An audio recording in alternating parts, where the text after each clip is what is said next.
Bien, vamos a continuar platicando, como les decía, acerca de este tema de la tipografía. En la charla anterior habíamos comentado algunas cuestiones relacionadas a las fuentes tipográficas a través de identificar sus características y ventajas, también con las diversas formas de distribución de los documentos técnicos. Entonces, tuvimos una visión general acerca de estos elementos de la tipografía, y así también hablamos de alguna parte relacionada a la clasificación. Los clasificamos por época, por familia, por espaciamiento, y también platicamos acerca de algunas reglas tipográficas que utilizar en los documentos impresos, así como también qué tipografía utilizamos en los documentos electrónicos. Entonces, en la sesión de hoy vamos a continuar con la modificación de los tipos, ya que una vez que seleccionamos un tipo de letra, es posible modificarlo en varios aspectos. Así será posible que adquiera una apariencia distinta, sin necesidad de estar utilizando un montón de fuentes. Estas modificaciones permiten identificar el texto normal de los títulos, de los subtítulos, de palabras importantes, de encabezados, de notas de pie de página, etc. Entonces, se recomienda utilizar cuando mucho un par de fuentes diferentes, y el resto de las variaciones deben hacer con las modificaciones que vamos a señalar en esta charla. Entonces, las modificaciones más usuales que pueden hacerse a un tipo de letra, vamos a dividirlas bueno, no vamos a dividirlas, son 5. La primera de ellas es el tamaño, el formato, la segunda, el kerning, la alineación y el interlineado. Hay que, les decía, una nota importante, hay que evitar usar más de 2 tipos de letra, por lo general no se justifica, y cuando hagamos más de 2 tipos de letra por documento, va a deteriorar la apariencia de un documento que pudiéramos llamar que es profesional. Por ello, la insistencia en el cuidado ¿verdad? de esta parte de las tipografías. Bueno, las fuentes con respecto a su medida, hablando ya del tamaño, acuérdense que es uno de las 5 modificaciones más usuales que vamos a realizar. Y hablando del tamaño, pues las fuentes pueden tener un montón de tamaños, y los tamaños los vamos a medir en puntos, didots, picas o ciseros. Los puntos, la medida más usual equivale a 0.335 milímetros. Los didots, un didot equivale a 0.376. La pica equivale a 12 puntos y los ciseros también son 12 puntos, pero por errores de calibración, una pica equivale a 1.061 ciseros. Entonces, una pica es muy similar a un cicero, por así llamarlo, ¿no? Bien. Es que les estoy compartiendo esta partecita para que veamos el ejemplo de los tamaños. El tamaño de la fuente lo vamos a asociar con la jerarquía del texto.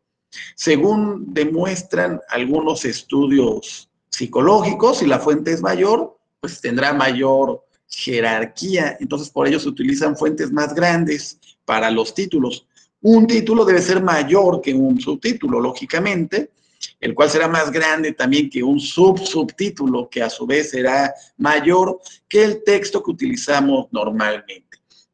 En cambio, las notas de pie de página suelen llevar un tipo menor que el texto normal. En el ejemplo estamos analizando varios tamaños con respecto a los puntos. Aquí lo estamos viendo en la imagen con respecto a los puntos. 7 puntos, vemos la letra A, 9 puntos, 10 puntos, 11, 12, 14, 18, 24, 48 y 72. Para este caso tenemos en la primera de las tablitas la fuente Garamond, y en la segunda de las tablitas tenemos a la fuente helvética, para que vayamos analizando las diferencias en puntos desde del tamaño 7 hasta el 72, y con ello pues recordar esta parte, ¿no? Del tamaño de la tipografía, y observemos que algunos tipos de letra pueden ser más o menos grandes que otros, aun cuando sean de la misma medida en puntos, según la fuente tipográfica elegida. En general, la letra que no tiene patines es más grande que la letra que sí tiene patines. Por ejemplo, aquí, aunque helvética es mayor en puntos, perdón, tiene el mismo tamaño en puntos que Garamond, la podemos apreciar que el tamaño es un poquitín más grande, y lo podemos ver aquí, y lo podemos ver con 48 puntos.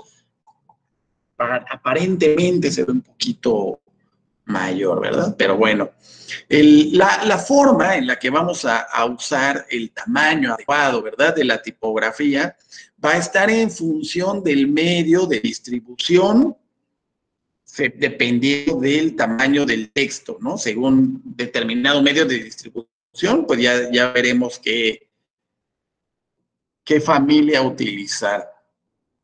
Por ejemplo, si el medio de distribución es impreso, utilizaríamos, acuérdense que utilizaríamos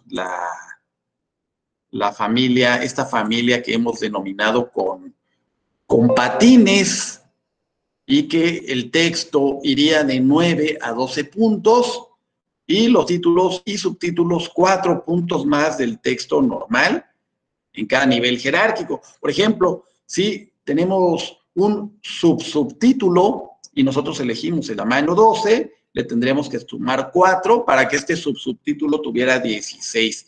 Y si el subtítulo entonces tendría 20 y el título tendría 24. Entonces, de esa manera tenemos que ir incrementando, dependiendo del tamaño que elijan en el texto normal, le subimos 4 puntos en cada nivel jerárquico para conocer esta cuestión, ¿no? En las cuestiones, cuando hablamos de un medio de distribución electrónico en el monitor, acuérdense que aquí tenemos que utilizar la familia sans serif, o también llamada sin patines o sin serifa. Aquí utilizar el tamaño de 10 a 12 puntos, y además de ello, 4 puntos más del texto normal en cada o negritas también, para diferenciarla, ¿no? Ya que en el documento impreso no es tan común, ¿no?, que utilicemos estos cambios de color, contrario a si vamos a utilizar como medio de distribución el monitor, ya que normalmente impreso se entrega en fotocopias, y las fotocopias a color no son tan comunes. En cambio, cuando estamos utilizando como medio de distribución la parte electrónica, y se va a visualizar en un monitor, sí podemos utilizar esta característica, ¿verdad?, de que 4 puntos más del texto, o cambiarle el color. Aquí sí lo podemos hacer.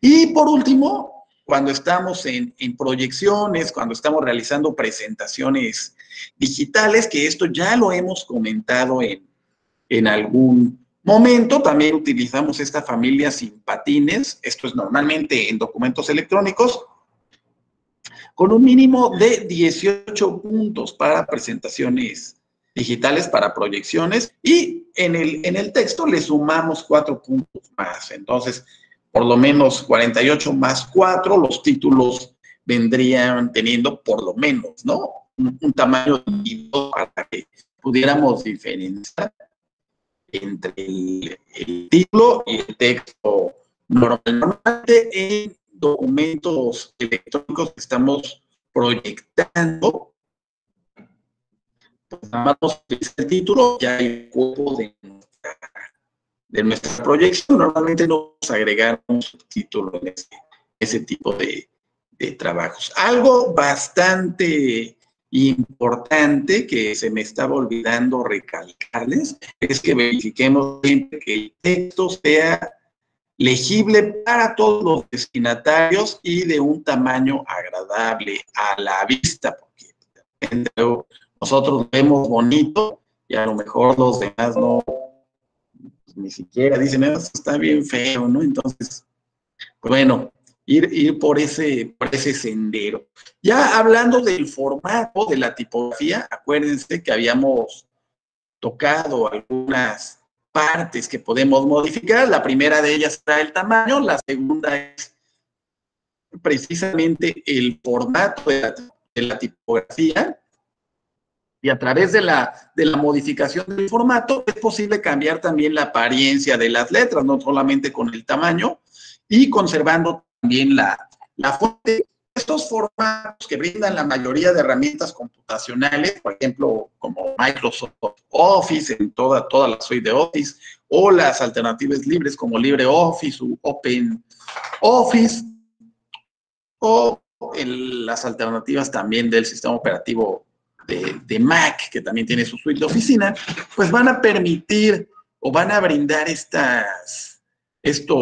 modificar el formato. Entonces, dentro del formato tenemos 5 posibles opciones. La primera de ellas es la normal o plana, la cual no tiene ningún tipo de modificación. Después tenemos las cursivas, que también se les llama slant, o itálicas, que también lo van a encontrarlo como italic. ¿Sí? Y además de esa sería la segunda de las opciones, también tenemos las negritas o negrilla, que en muchas ocasiones se utiliza para darle el aspecto del título, alguna cuestión. Esta parte de las negritas sería nuestro tercer formato. El subrayado, underline, que pues nos permite colocar una línea, una recta en la parte inferior del texto para también darle algún grado de importancia. Y pues por último, el coloreado, ¿no? Existen algunos otros formatos que no son tan usuales, como el tachado, como también por allí el superíndice, subíndice, versales, versalitas, bajo relieve, sobre relieve, espacio entre caracteres, etcétera. Entonces, todas estas opciones modifican el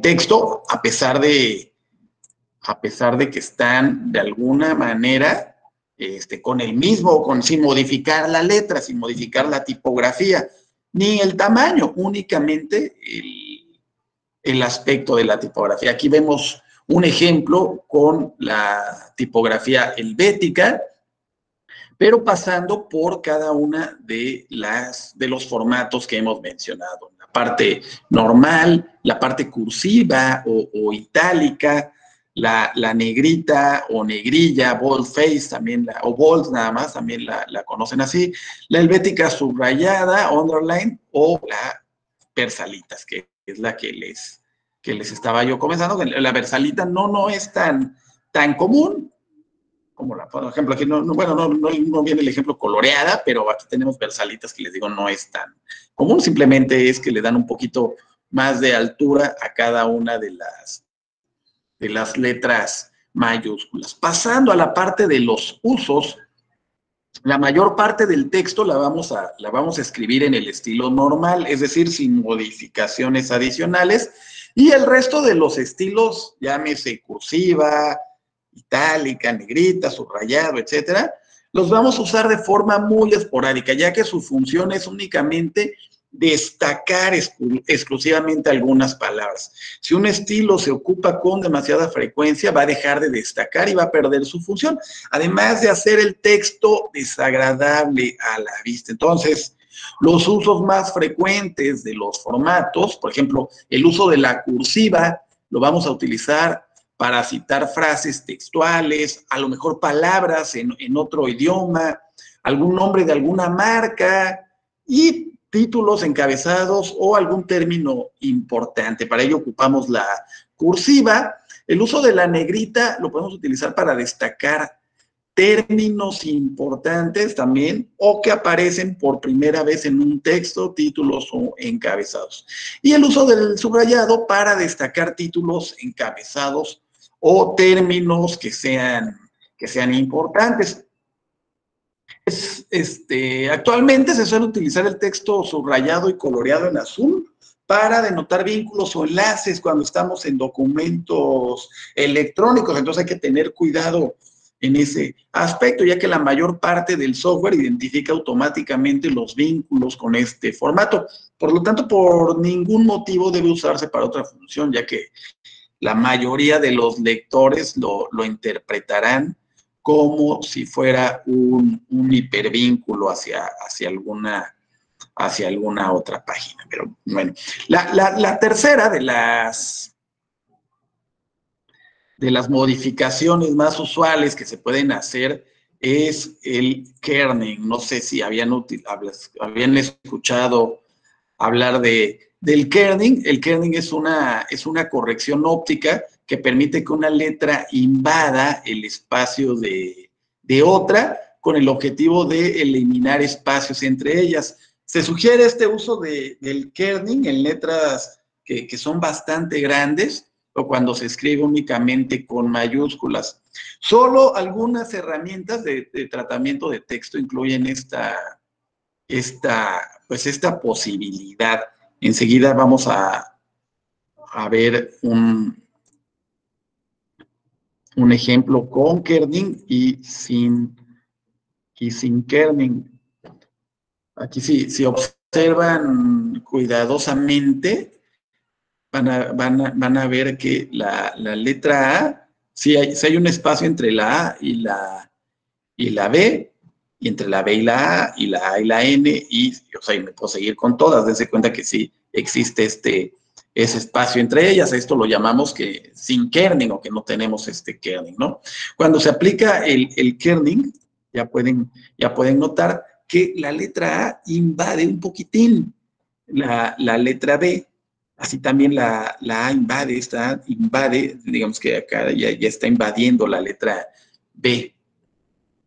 Entonces, esto le da un poquito de más armonía. Aquí en esta parte es donde se ve este kerning. Aquí no se alcanza a notar por la característica de la tipografía. Sin embargo, en estas primeras 3 letras de la palabra avante, sí somos capaces de identificar. La mayoría ya de los procesadores de texto presentan la opción de kerning, pero la presentan de manera deshabilitada, por lo cual hay que buscar dicha opción si quisiéramos habilitarlo. En el caso de Microsoft Office y especialmente en Word, nos tenemos que ir a formato, fuente, espacio, entre caracteres, y ahí hay una opción que en el recuadro que dice interletraje para fuentes, y es lo que nos permitiría agregar precisamente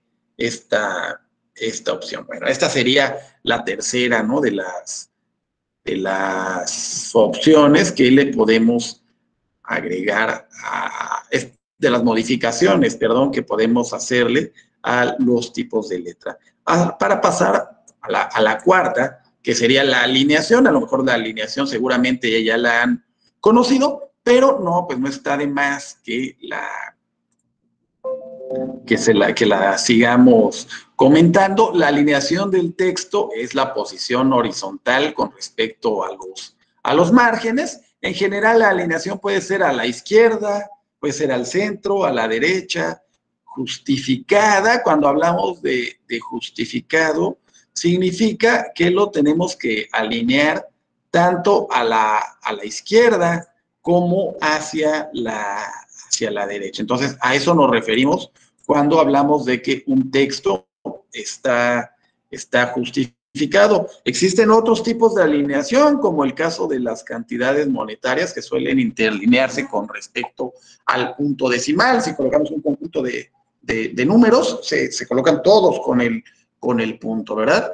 Entonces, bueno, el uso correcto de la alineación también está relacionado con el medio de distribución del documento, como lo hemos platicado anteriormente, ¿no? También con respecto a los tamaños. Entonces, si el medio de distribución es impreso, el texto normal lo tenemos que justificar y es preferente el uso de guiones y los títulos y subtítulos izquierda, derecha o centrado. Aquí no hay tanto problema. Si el medio de distribución es electrónico en el monitor, no se recomienda tanto justificarlo, más bien alinearlo a la izquierda si el medio de distribución va a ser de manera electrónica, y lo vamos a hacer precisamente únicamente con el monitor. Y los títulos, pues igual, izquierda, derecha o centrado. Y también cuando proyectamos algo en una presentación electrónica y de repente hay quienes están viendo la presentación y dicen, mira, ni siquiera justificó su presentación, porque no, cuando estamos en una proyección, se alinea a la izquierda. No es necesario que justifiquemos nuestra presentación, es más sencillo, ¿no? La alineación justificada obliga al texto, esto es importante recalcar, a tocar los puntos extremos del renglón, a la izquierda y a la derecha. El problema es que si existen palabras largas, la letra es muy grande o la longitud del renglón es poca, se forman espacios bastante desagradables que se llaman ríos. Por esta razón hay que evitar la alineación justificada en documentos electrónicos. Por ello les mencionaba, y mucho menos cuando lo colocamos en los títulos. En los documentos impresos utilizamos el uso del guión, como les estaba, el uso de los guiones, por ejemplo, separar la palabra, si fuera la palabra, vamos por cuál, con justificado, la separaríamos en jus, por ejemplo, y pues abajo ponemos el guión y en el siguiente renglón ya el complemento de tificado, y de esta manera se evitan estos ríos cuando son documentos impresos. Pero en electrónicos no se sugiere ni es conveniente este tipo de cuestiones. Y ya para terminar, vamos con la quinta, perdón, ya me está yendo, que es el interlineado del texto. El interlineado del texto se va a referir al espacio que existe entre un renglón y otro. Este espacio es también una forma de variar la presentación y la importancia también del contenido. Los interlineados más usuales son tres. Es el sencillo, el 1.5 renglones, generalmente son 18 puntos, y a doble espacio, generalmente son 24 puntos. Por lo general, se usa el interlineado sencillo. El interlineado de 1.5 es adecuado para tesis o para trabajos que van a ser revisados y que requieren quizá la anotación de alguna otra persona. De acuerdo también a la separación de párrafos, existen básicamente dos formas de marcar la separación.